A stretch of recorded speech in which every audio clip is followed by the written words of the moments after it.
Assalamualaikum warahmatullahi wabarakatuh. Saya Ahmad Muthohar, calon guru penggerak angkatan 7 dari Kabupaten Demak dari SMA Islam Rodotul Thalibin. Pada kesempatan kali ini saya akan melaksanakan wawancara pra-observasi dengan Ibu Farida Yusrina Sarjana Pendidikan selaku guru sejarah dan sekaligus Waka Sek di bidang kesiswaan di SMA Islam Rodotul Thalibin. Assalamualaikum Bu Yus. Waalaikumsalam warahmatullahi wabarakatuh. Gimana kabarnya hari ini Bu Yus? Alhamdulillah baik Pak. Baik. Bu Yus, ini kita ada tugas, kami dari guru penggerak ini ada tugas untuk melaksanakan supervisi pembelajaran.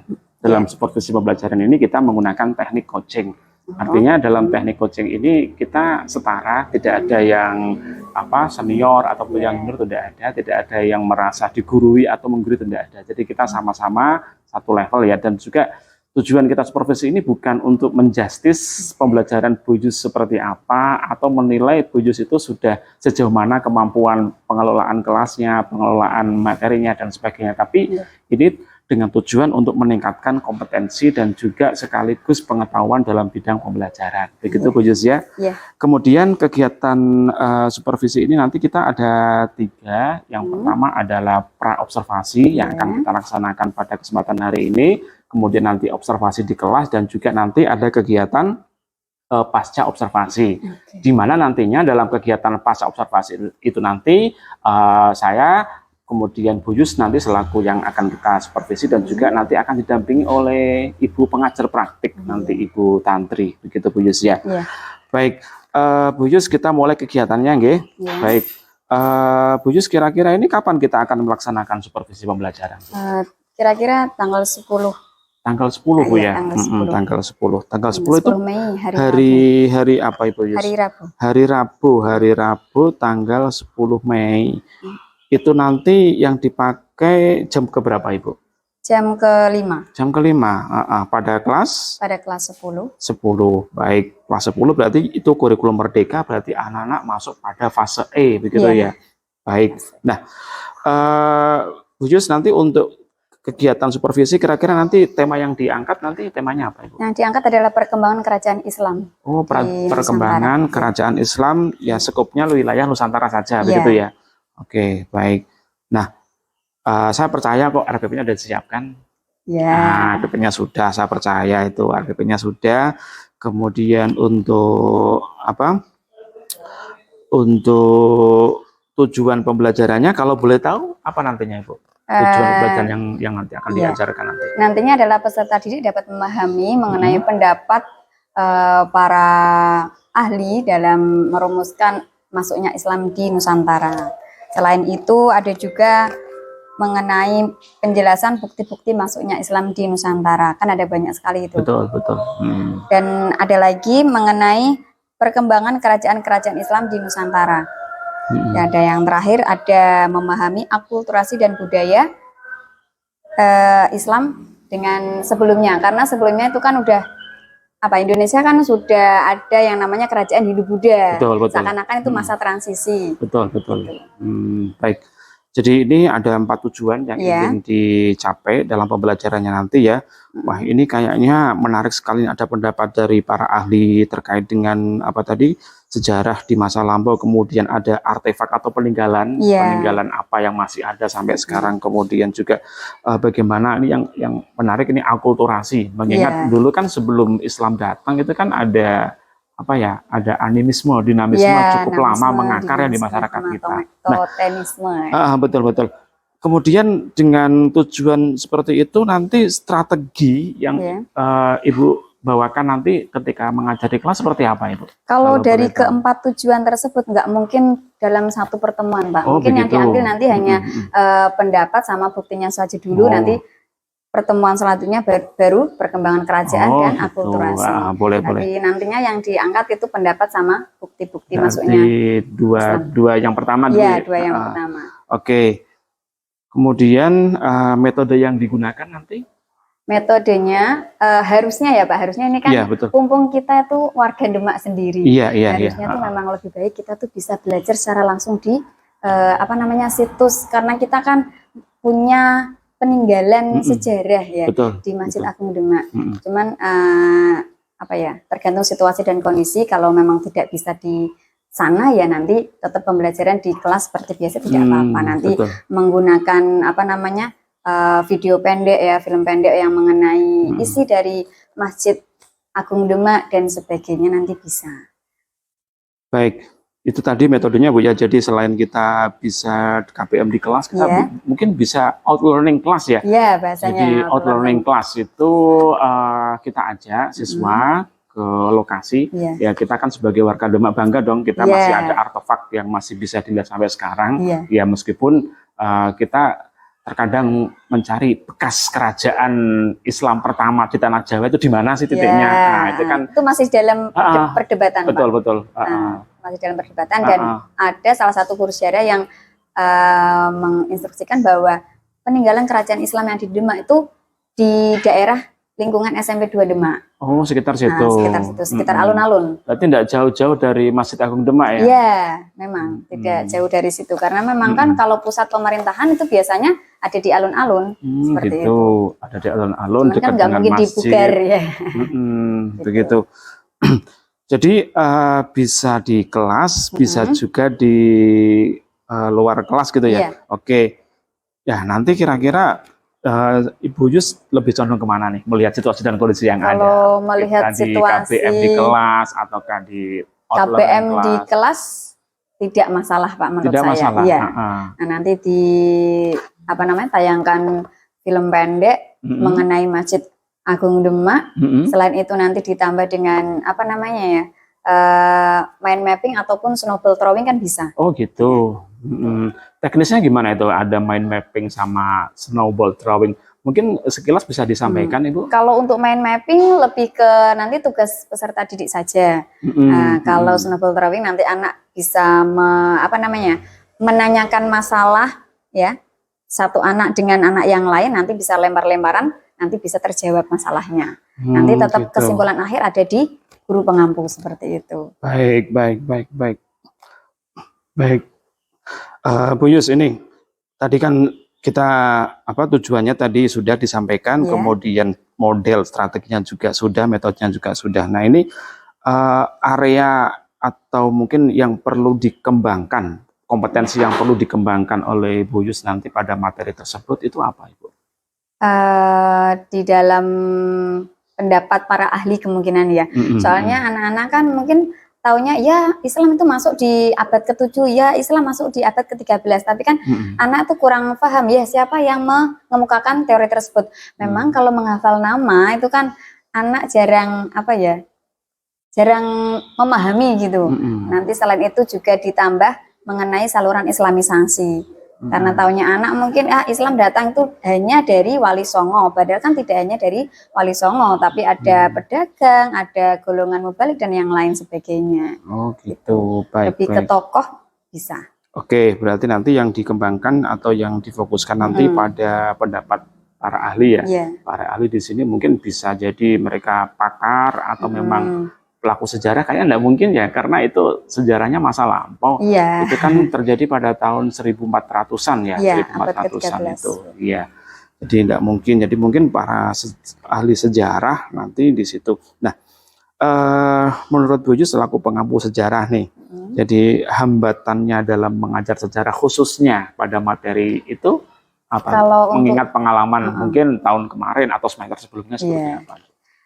Kalau hambatannya makanya ini akan saya tekankan untuk mengenai teori-teori atau pendapat para ahli itu kan anak itu kebanyakan tidak mengingat, bahkan kan lebih dari 5 ya ahlinya, bahkan satu pun mereka tidak mengingat gitu. Bukan berarti sejarah itu kan harus menghafal, bukan, tapi kalau anak tuh paham teori dari ini mengemukakan abad kesekian, teori ini sekian, anak kan bisa merumuskan, oh berarti Islam itu masuk di Nusantara itu abad sekian. Jadi harapan saya anak tuh bisa memahami bahwa ada banyak loh para ahli yang ada di Nusantara jauh sebelum kita merdeka gitu. Gitu, iya. Berarti di situ yang difokuskan nanti apa hambatannya tadi biar anak-anak itu lebih mengenal tokoh-tokoh dan juga apa yang disampaikan oleh para tokoh tersebut, anak-anak itu ya punya gambaran lah, sekaligus juga mengembangkan apa literasi mereka biar melek literasi. Selama ini kan kita kendalanya di situ. Jadi memang apa ya kita akuin lah siswa-siswa kita kalau dalam bidang literasi itu kan memang agak minim gitu Bu ya. Jadi apa yang kendalanya seperti itu, dan juga tadi sudah disampaikan Bu Yus sudah menyampaikan solusi ya. Solusinya tadi menggunakan metode-metode tertentu, dan juga harapannya ya semua siswa itu bisa memahami dengan baik yang disampaikan gitu Bu ya. Oke Bu, nanti kita ketemu lagi di supervisi ya. Terima kasih atas waktunya sudah ngobrol di pra observasi ini. Terima kasih Bu, sukses selalu Bu ya. Sama-sama.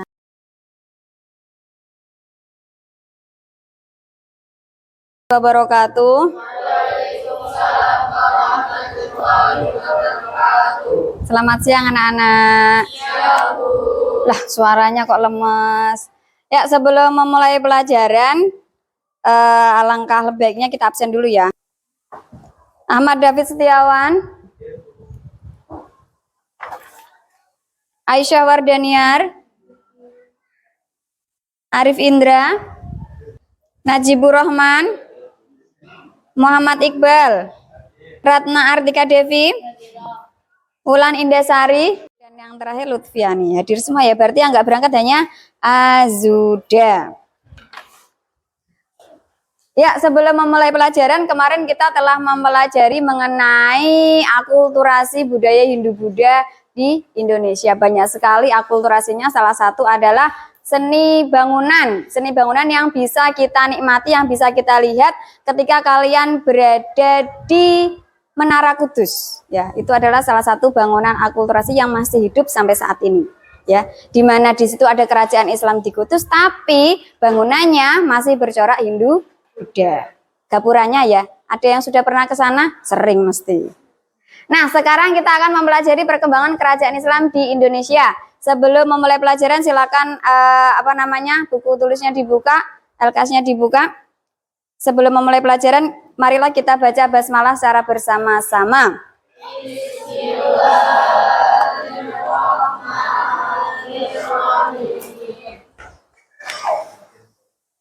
Nah, yang pertama tujuan pembelajaran yang akan kita pelajari saat ini ya, atau siang ini adalah memahami pendapat para ahli mengenai masuknya Islam ke Kepulauan Indonesia dengan benar. Para ahli itu banyak sekali, banyak sekali, apalagi yang mengemukakan mengenai masuknya agama Islam ke Indonesia. Jadi kalian kan sudah tahu sebelumnya Indonesia itu banyak yang beragama, banyak yang tidak beragama. Ya, ada animisme, ada dinamisme, dan totemisme. Tapi setelah itu masuklah agama Hindu Buddha. Nah, habis itu baru agama Islam. Ya, jadi sebelum agama Islam itu sudah ada agama di Indonesia. Nah, yang kedua adalah menjelaskan bukti-bukti masuknya Islam ke Nusantara dengan benar. Jadi kalau kita bicara tentang pendapat atau Islam itu maksudnya gini-gini loh, gini-gini hari ini. Kalau tidak ada buktinya, ya itu bisa jadi miskomunikasi. Oh berarti loh nggak ada buktinya, gimana bisa tahu kalau itu tertanggal masuknya agama Islam. Yang ketiga, menjelaskan perkembangan kerajaan-kerajaan Islam baik di Sumatera, Jawa, Kalimantan, Sulawesi, Maluku, Papua, dan Nusa Tenggara. Nah, kerajaan Islam di Indonesia itu juga banyak sekali, ya. Sama seperti yang kemarin ada kerajaan Hindu-Buddha, ada kerajaan apa saja? Masih ingat nggak? Salah satunya adalah kerajaan Kutai, kerajaan Mataram, kerajaan Sriwijaya. Nah, kalau kerajaan Islam juga banyak sekali. Nah, yang selanjutnya adalah memahami akulturasi dan budaya Islam dengan benar. Namun yang kita pelajari saat ini adalah yang poin pertama.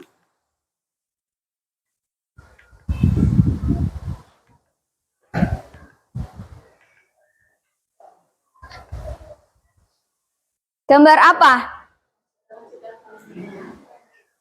Gambar Masjid Agung Demak. Sudahkah kalian mengunjungi tempat tersebut? Sudah. Hanya berdiri dulu. Kita ice breaking sebentar.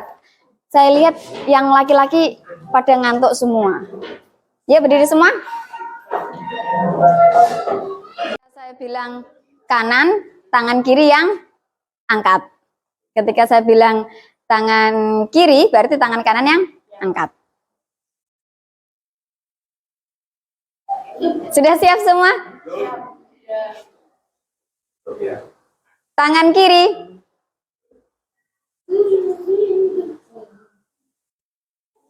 Tangan kanan.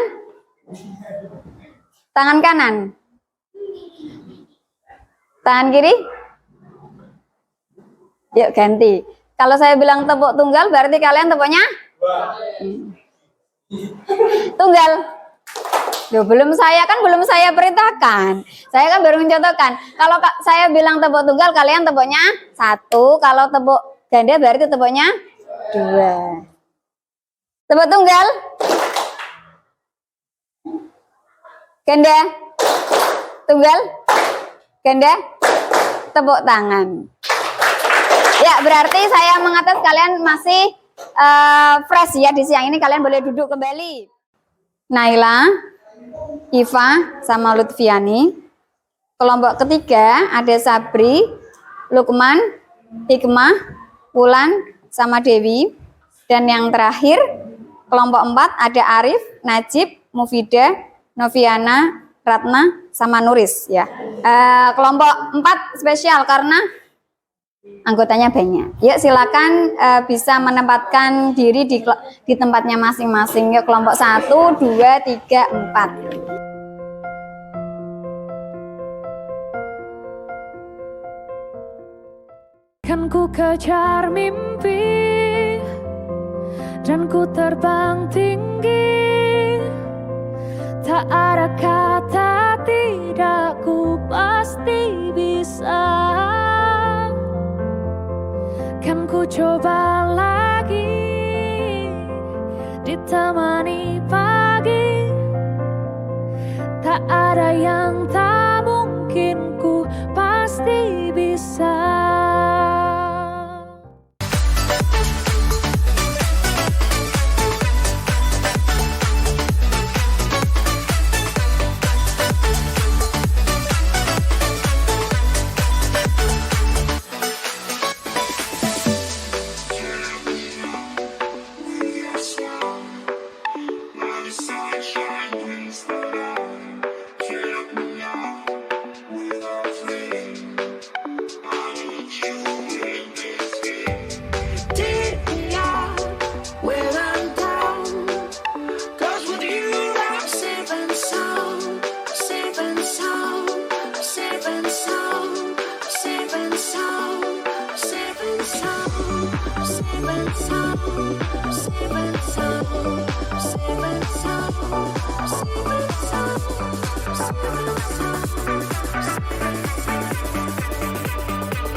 warahmatullahi wabarakatuh. Waalaikumsalam warahmatullahi wabarakatuh. Kami dari kelompok 1 ingin menganalisis tentang teori Gujarat. Teori Gujarat yaitu Islam masuk ke Nusantara pada abad ke-13 Masehi dari pedagang India Muslim. Ya. Yang diurangkan dalam tokoh Pigeonapple Pigeonapple, dan Snow Who Grunge. Ya, Grunge. itu bacaannya memang sulit ya. yaitu dengan dari bukti pendukungnya yaitu Batu Nisan Sultan Malik Hasan As-Saleh di Pasai Sumatera Utara pada tanggal 1927. Ya. Yang kedua, batu nisan Syekh Maulana Malik Ibrahim di Gresik yang punya kesamaan dengan batu nisan di Cambay, Gujarat, dan India. Yang ketiga, terdapat inskripsi tertua yang mendukung pendapat Burgos bahwa hubungan antara Sumatera dan Gujarat sudah berlangsung lama. Oke. Dasar teorinya, pedagang Muslim telah menjadi pedagang perantara dalam perdagangan Timur Tengah dengan Nusantara di beberapa kota pelabuhan di India. Latar belakangnya yaitu beranggapan bahwa agama Islam dan kebudayaannya dibawa oleh para pedagang dari daerah Gujarat, India yang berlayar melewati Selat Malaka. Oke, sudah? Silakan bisa ditutup. Tutup Sekian dulu. dari kelompok 1. Assalamualaikum. Assalamualaikum warahmatullahi wabarakatuh. Oke, tetap diam di tempat ya. Waalaikumsalam warahmatullahi wabarakatuh. Ada pertanyaan dari kelompok 2, 3, 4 mengenai presentasi dari kelompok 1? Tidak ada. Oke, kalau tidak ada silakan kalian bisa duduk kembali. Ya, yang terakhir berarti kelompok. Assalamualaikum warahmatullahi wabarakatuh. Waalaikumsalam warahmatullahi wabarakatuh. Kami dari kelompok 2 ingin mempresentasikan sedikit tentang teori Persia. Teori Persia dibawakan oleh 2 tokoh, yaitu Umar Amin Hussein dan Hussein Jayadiningrat. Nah, untuk bukti pendukungnya sendiri yaitu ya, biar teman-temannya kelihatan. adanya peringatan 10 Muharram atau Asyura, biasanya ada di tanggal berapa, 1 atau 10 Asyura ada peringatan bubur suronan kalau di sini ya. Terus sebagai peringatan Syiah atas syahadatnya cucu Nabi Muhammad SAW yaitu Husain bin Ali bin Abi Thalib. Nah, untuk dasar teorinya sendiri yaitu maraknya paham Syiah pada awal masuknya Islam ke Indonesia. Untuk latar belakangnya, teori ini tercetus karena pada awal masuknya Islam ke Indonesia di abad ke-13, ajaran yang marak saat itu adalah ajaran Syiah yang berasal dari Persia. Sudah? Sudah, sekian dari kami. Wassalamualaikum warahmatullahi wabarakatuh. Oke. Waalaikumsalam warahmatullahi wabarakatuh. Tetap di sini. Barangkali ada dari salah satu kelompok yang ingin menanyakan hasil dari presentasi kelompok 2 ya. Ada kelompok 4 ada pertanyaan? Tidak? Kelompok 3 ada pertanyaan?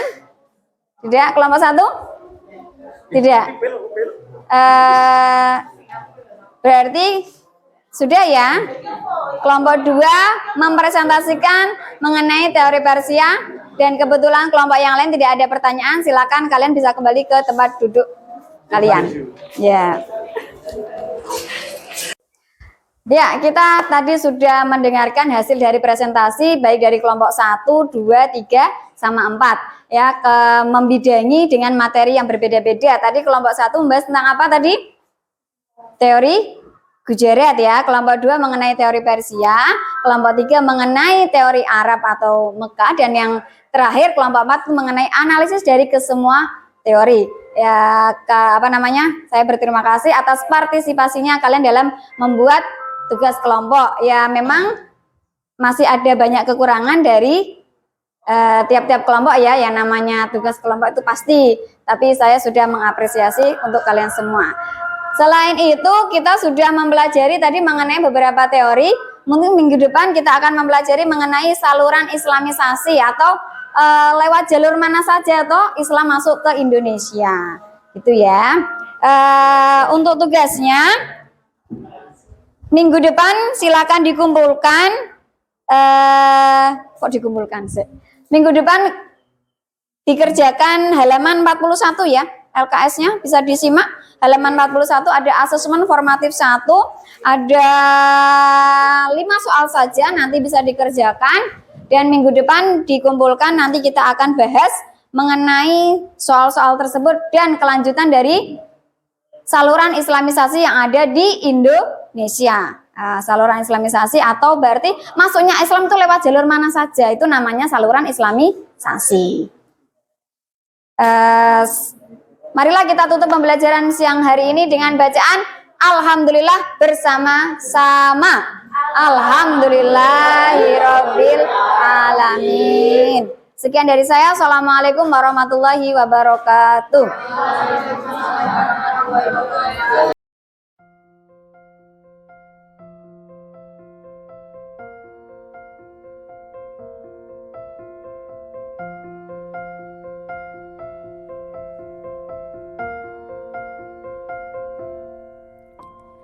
Andaikan aku bisa melayang jauh berteman langit lepas, terkadang kita lupa dunia ini tak akan selamanya menunggu kita menaklukkan ragu, beranikan diri. Kan ku kejar mimpi dan ku terbang tinggi, tak ada kata tidak, ku pasti bisa. Assalamualaikum warahmatullahi wabarakatuh. Salam dan bahagia Bapak Ibu Guru. Baik, dalam kali ini kami akan melaksanakan tugas wawancara dalam rangka kegiatan pasca observasi. Sudah hadir bersama kami di tengah-tengah kita Ibu Cahyantri Tantriana selaku PP, pengajar praktik, kemudian ada rekan sejawat Bu Farida Yusrina selaku guru pengampu mata pelajaran sejarah. Baik Bu Yusrina, kita bisa mulai wawancara pasca observasi Bu ya. Baik. Bu Yusrina, saat ini ada waktu untuk wawancara. Baik, kita ngobrol-ngobrol Bu ya. Baik, Bu Yusrina, kemarin kita sudah mengadakan wawancara pra-observasi, kemudian juga saya sudah mengadakan pengamatan di kelas, ya mengamati observasi panjenengan di kelas. Nah, kira-kira bagaimana perasaan panjenengan setelah pelajaran di kelas kemarin, Bu Yusrina? Kalau untuk perasaan ya dibilang senang dan lega bisa Pak. Karena apa? Karena dalam pembelajaran saya pribadi itu ternyata ada teman sejawat saya yang melihat pembelajaran saya. Itu kan salah satu buat koreksi saya nantinya.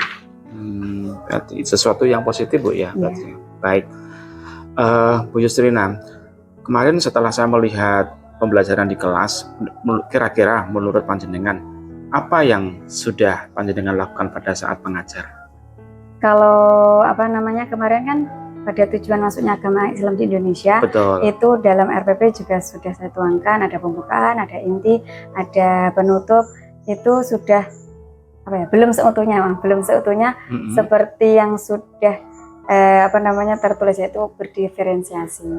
Nah, lebih tepatnya yang agak kurang itu yang di penugasan Pak. Di penugasan, di diferensiasi produk. Diferensiasi produk ya. Baik. Nah, kemudian untuk diferensiasi produk itu, usernya kan sudah tahu bakat minat anak-anak. Ya. Nah, itu kira-kira kekurangannya di diferensiasi produk itu gimana? Kemarin kalau tidak salah itu ada pembuatan mind mapping gitu ya. Pembuatan mind mapping. Ya, menurut usernya gimana itu? Kalau itu kendalanya berarti tidak sesuai dengan gaya belajarnya anak. Gitu. Nah, ternyata saya juga pribadi baru ternyata anak itu ya kalau diberi mind mapping saja tuh bosen. Karena ada anak yang gaya belajarnya enggak di situ. Mungkin ada yang bisa membuat film pendek ataupun membuat karya atau artikel dan yang sebagainya, seperti itu Pak. Begitu ya. Berarti nanti ketika penugasan bisa ditambahkan tidak harus membuat mapping, begitu Bu ya? Iya, dan sebelumnya saya akan bagikan angket atau kuesioner sesuai dengan gaya belajarnya anak. Jadi dari situ nanti kita bisa mapping anak yang minatnya di sini atau di audio, di kinestetik sama di visual yang mana. Nanti dari situ kita bisa memberikan tugas yang sesuai dengan kriteria anak seperti itu. Begitu. Baik, Bu Yusrina, setelah kemarin saya melaksanakan observasi, ya, saya melihat pengajaran panjenengan mulai dari pendahuluan, kemudian kegiatan inti dan kegiatan penutup. Ya, ini berdasarkan data yang sudah saya himpun ya ketika pada saat observasi itu. Bu Yusrina ini pada aspek penguasaan atau pengelolaan kelas ya sudah cukup bagus sih. Ya, cuma memang ada beberapa anak yang kesannya tidak aktif. Jadi ada yang sisi lain ada yang aktif, sisi lain ada yang pasif. Jadi hanya mengandalkan temannya. Nah, biasanya gimana ini kalau melihat? Iya, kalau melihat keaktifan siswa memang tidak ya 100% ya Pak ya. Itu karena terkendala tadi di gaya belajarnya anak. Jadi ada anak yang memang mungkin dari awal mikirnya lah sejarah itu kan apa, hanya cerita seperti itu. Meskipun saya sudah variasi dengan mind mapping, sebelumnya dikasih materi berdasarkan PPT dan gambar, itu tetap saja ada anak yang tetap nggak semangat dalam pembelajaran seperti itu. Itu kendala saya seperti itu Pak di keaktifan siswa. Baik. Selain tadi Bu Yusrina, selain tadi pada aspek pengelolaan kelas yang dirasa belum optimal, kira-kira apa lagi yang perlu dikembangkan dalam pembelajaran sejarah? Kalau yang perlu dikembangkan itu ya tadi di diferensiasi produknya, biar bervariasi juga untuk tugas-tugasnya, tidak monoton hanya 1-2 seperti itu Pak. Dan tugas-tugasnya itu apakah harus ditentukan oleh guru mapel atau mereka bebas pilih? Kalau untuk tema bisa ditentukan oleh guru mapel, tapi eksekusinya nanti anak sendiri yang bisa merangkai gitu. Jadi kalau sesuai dengan atau keinginannya dengan video atau film pendek, nanti mereka bisa membuat dialog dulu seperti apa, nanti baru dibuat. Kalau ada yang sukanya menulis, nanti bisa dibuat artikel. Kalau yang sukanya nanti drama, bisa dibuat dari drama seperti itu. Baik, berarti kalau boleh saya tangkap ini berarti temanya dari guru mapel, tetapi nanti produknya sesuai dengan gaya belajar mereka ya. Ada yang suka bikin poster ya sudah bikin poster, ada yang suka bikin video ya bikin video, ada yang suka nulis ya berarti lewat tulisan begitu Bu ya. Nah itu untuk anak-anak kita kira-kira dicoba bisa apa enggak ya? Insya Allah bisa Pak. Bisa. Kalau ada dukungan dari Bapak Ibu guru, mendampingi anak dalam pembelajaran, insya Allah bisa. Meskipun ini pembelajaran kan kalau untuk kelas 10 berpihak pada murid ya. Tapi kan kita sebagai guru tetap melakukan pendampingan. Makanya nanti kendalanya anak, Bu kok ini seperti ini, nanti kan kita bisa ngasih masukan. Biar pada akhirnya nanti penugasannya sesuai dengan keinginan anak seperti itu dan di mata guru mapel juga sesuai. Baik, berarti diperlukan dukungan dan pendampingan dari Bapak Ibu guru. Nah, bentuk dukungan dan pendampingan itu seperti apa? Bisa dikasih contoh? Bentuk dukungan nanti seperti ini Pak, bisa jadi nanti perkelompokkan ya. Nanti kelompok ini yang sukanya video atau film pendek. Nanti ketika dia sudah buat skrip, nanti diajukan dulu ke guru mapel. Bu kalau gini sudah sesuai belum? Nanti kan gurunya ngasih masukan seperti itu. Nah, tapi misalkan anaknya belum memberikan belum memberikan pengajuan kepada guru mapel, nanti guru mapel yang menindaklanjuti. Oh sampai sekarang belum ada yang maju. Nah ini bagaimana kelanjutan tugasnya? Nanti kan dari dukungan tersebut anak tergugah. Oh iya kita masih punya tugas seperti itu. Baik. Bu Yusrina tadi sudah menyampaikan banyak mulai dari tadi apa yang sudah dilakukan, apa yang perlu dikembangkan. Bu Yusrina mungkin bisa membuat semacam summary atau ringkasan dari apa yang kita diskusikan pada hari ini, Bu Yusrina. Oh iya, kalau untuk pembelajaran sebelumnya memang terkesan agak monoton dari kelihatannya itu dari penugasan. Ya dari penugasan yang memang kemarin kita laksanakan itu hanya bertemu pada mind mapping dan semua anak itu kan bisa nyontoh. Betul. Meskipun kemarin tuh persubabnya beda-beda. Nah, untuk kedepannya kita gali lagi gaya belajarnya anak, nanti kalau sudah sesuai dengan mappingnya kita kembangkan untuk penugasannya sesuai dengan diferensiasi produk tadi ya. Yang suka dengan menulis nanti kelompokkan dengan yang menulis, yang suka dengan video atau film pendek bisa disatukan dengan yang suka video atau film pendek seperti itu, Pak. Jadi sesuai dengan kelompoknya masing-masing.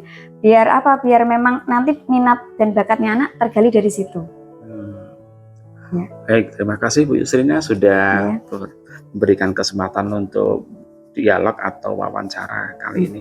Mudah-mudahan apa yang Bu Yusrina rencanakan bisa terlaksana dengan baik dan pembelajarannya bisa lebih optimal. Itu Bu ya. Sukses selalu buat Bu Farida Yusrina. Terima kasih Bu Yus.